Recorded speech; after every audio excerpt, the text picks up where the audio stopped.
This is a tutorial on True Love Waits from Radiohead. It's a kind of simple song. So it starts off with a C chord.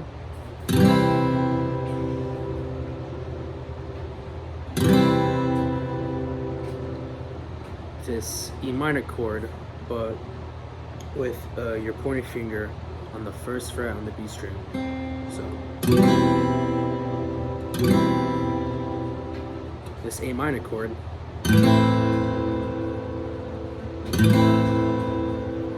And this crazy fourth chord that I'm not sure, but the tabs are X, 6, muting the D string, 5, 4, and 6. It sounds like this, or it should sound like this.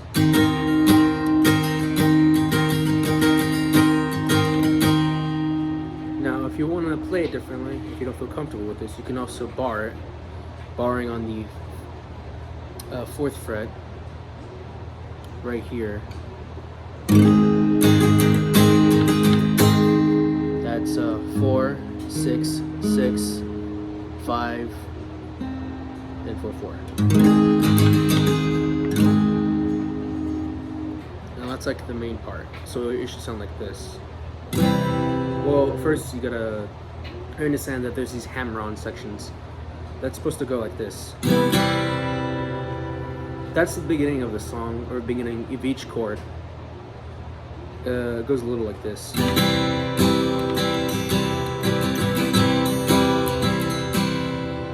Now, if you want to look at the strumming pattern, it's like this. It does this thing called a ghost strum, which is like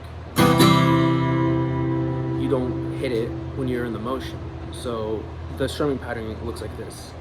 I'll go slow so you can follow along.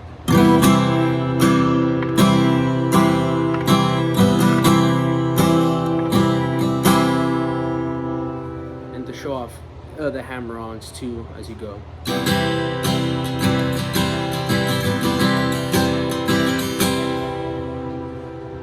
The whole pattern goes out through the whole this whole verse for each chord, including the beginning of each chord, including the transition. So the whole verse, or the whole beginning section, sounds like this.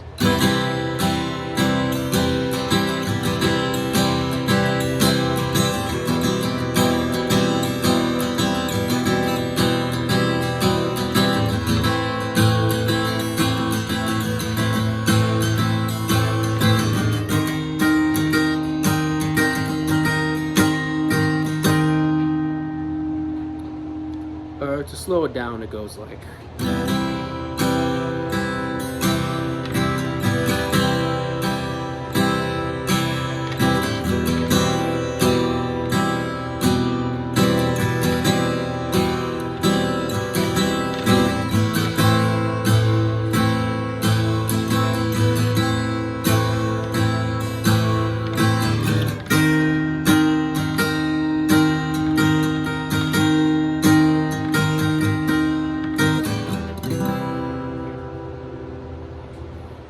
Now that goes on twice, the beginning one.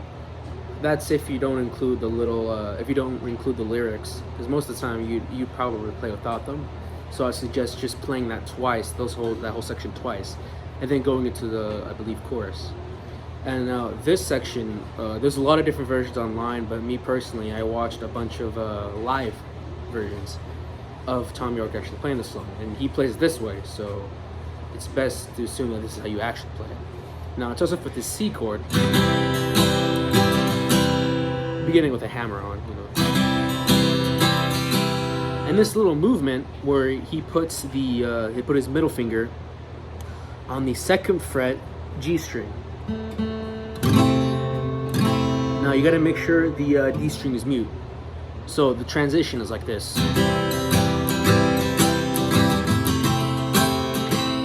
That.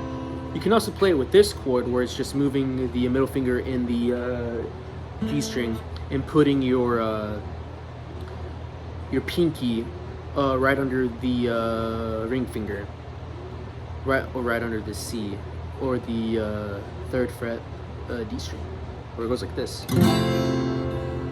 You've probably seen people play it this way in all the tutorials, but it's technically incorrect, but it's also a way to play it. So there's the how Tom York does it.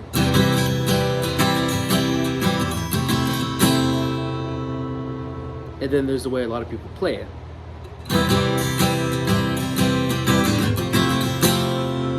I don't personally play it that way. I used to a bit ago, but I prefer the way Tom York does it. You can also do it if it's more comfortable, or if you just prefer the sound.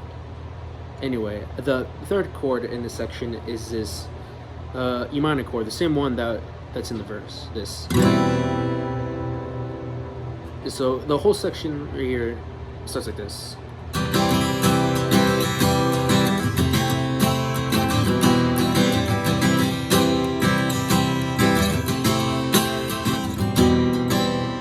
Again, you can also, it sounds relatively the same if you use this chord. So the other version is.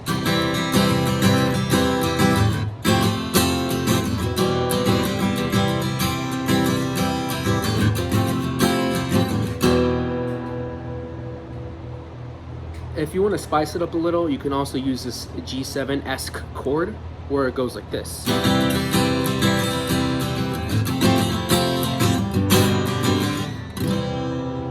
Now I suggest doing it on the second part of it, doing this whole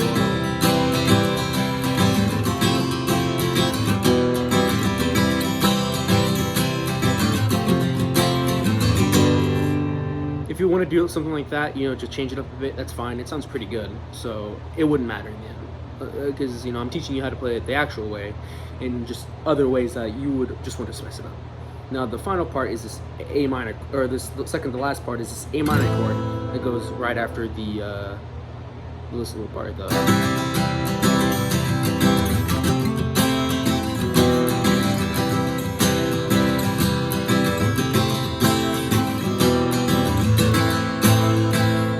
No, whenever you transition to this A minor chord, there's a hammer on it.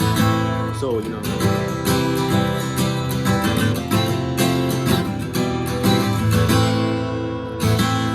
right? So this A minor chord goes like this. The final section is like this.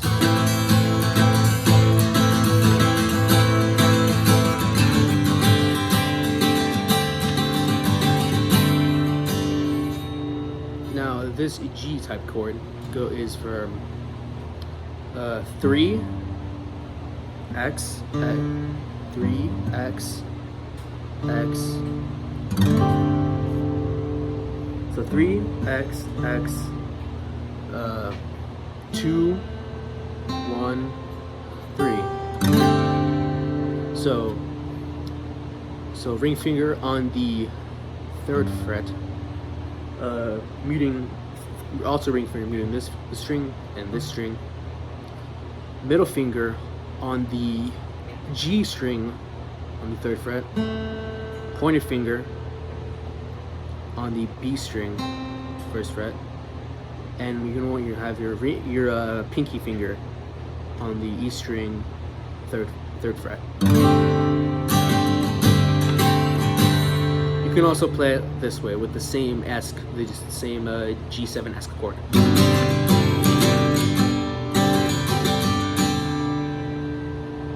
So the whole chorus sounds like this.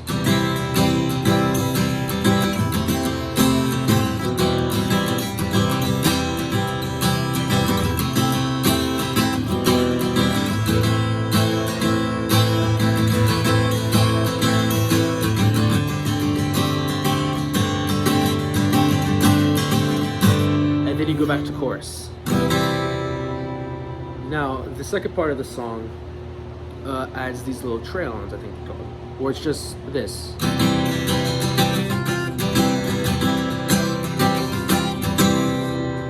Now, these are just, it looks kind of, it would look hard, but it's relatively simple. Really, it's more of getting your fingers comfortable doing this motion.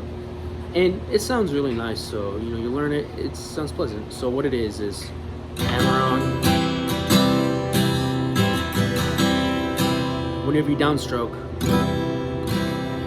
you put your pinky finger on the 3rd fret E string, and then you your pointing finger, bar the B and E string and the first fret, and then you lift that up, but you still keep your pointer finger on the B.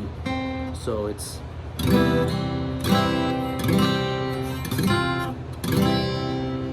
it should just sound like this.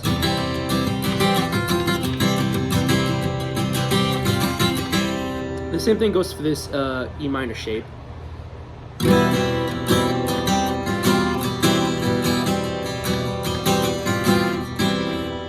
And the A minor shape.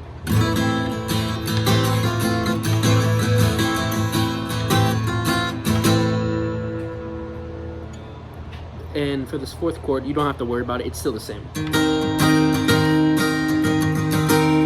Though there's this little technique that Thom Yorke does in his live versions where he does he adds a little bit of spice to this fourth chord, where sometimes he would do this.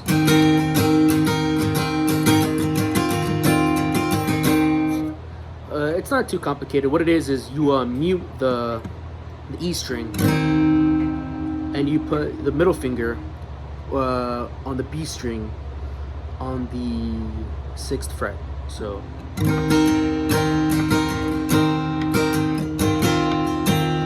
little pinky on the 6th fret, and then releasing it, still keeping the E string muted. So it just sounds like this.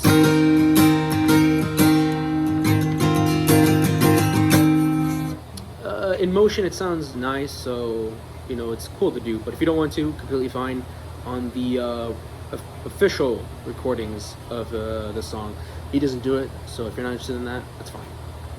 And that's what he does for the whole section twice. Again, you know, when he does this this whole verse twice, and he goes to the chorus. It also changes where it adds in these trail lines, but only with the E, then with the C and A major and this final chord. To show off, it's only like this. It doesn't add in with other chords, so it's just this. However, this chord where it's muted, this one, you add in the pinky finger on the 3rd fret of the E string, so it's like this.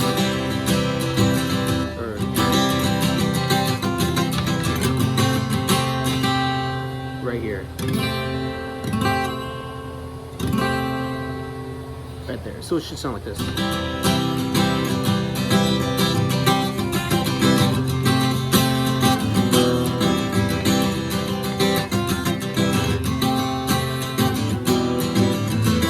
And with this A minor, you do the same trail line. Although you kind of extend this trail a bit, only slightly. Like you don't have to do it. But for instance, it's like this. So instead of doing one down and just changing, it's a down up. So it's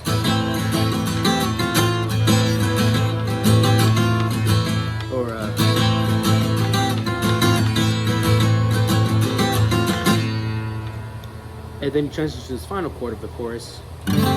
You also do the trail line. It's a bit harder, but once you figure it out, once you either do it, it gets easier. So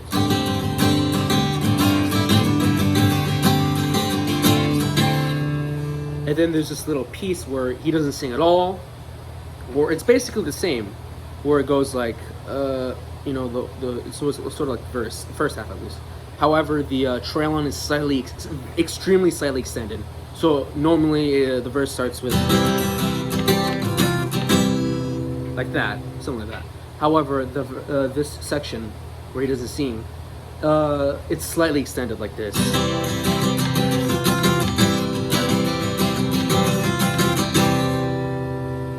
Right, so like the trail on, the normal trail on verses. While this section, the verse is this chord is the trail line is extended. So it's very subtle, but once you listen to the song more, at that part, you know, it sticks out a little. So the whole in this whole section, the trail line is extended for each chord.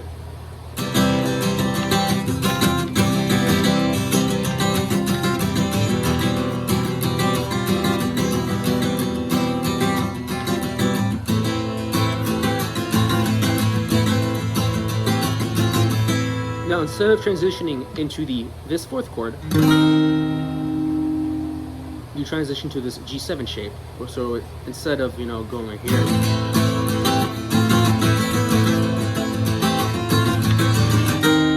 you go into this G7-esque chord.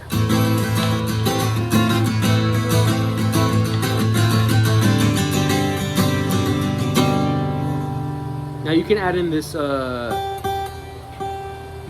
little piece right here with the pinky on the 3rd fret E string, but you don't have to. It works fine either way. But I personally do it. So it goes like this for like I believe half or a third of a measure, and then you quickly extend to this fourth chord of the verse. So it goes like this.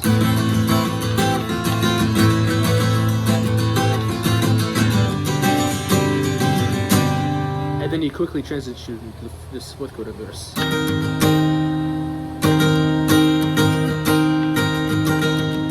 And then you keep the shape and you place it all the way to the first three things. So you slide it down where it's almost like a C shape. So don't worry.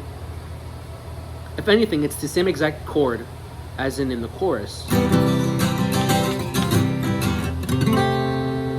So the second chord of the chorus is literally just the same one as the fourth chord in the verse. Really, you're just sliding it up a couple frets down. So right here, sliding it down to the first 3 frets. So in motion, it's just go like this.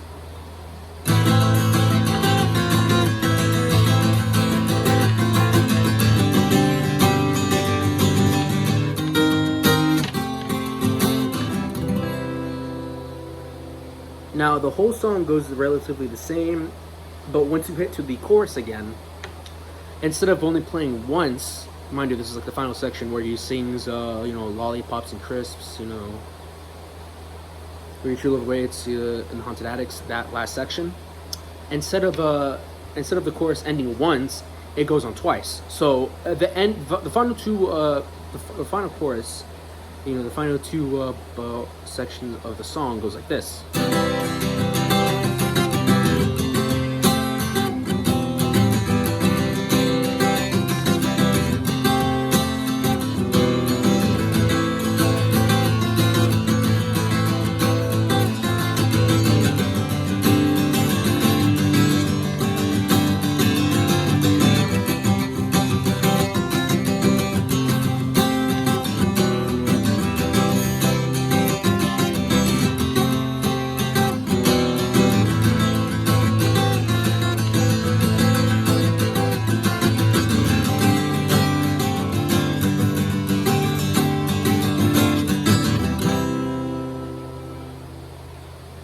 Now, sometimes it would be extended, or dynamics would be added.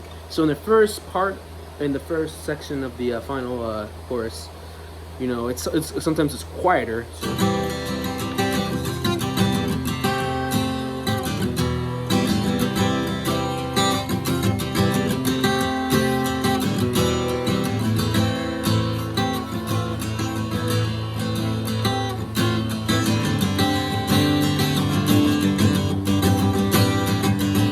Transitioning again.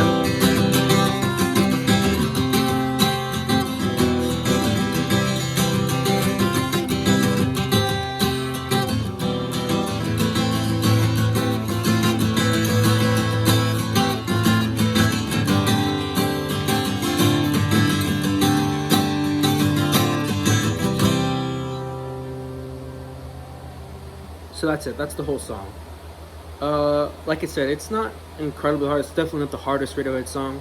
But if you're new to guitar, this might give you some trouble. But if you are new, this would be a good song to learn. Different types of strumming, different, very unique chord progressions. That is very unique to the key of C compared to a lot of more popular songs out there. So, if you have any questions or any comments or how crappy this tutorial is, go ahead and comment them and I'll respond if I can. Thank you. See you later.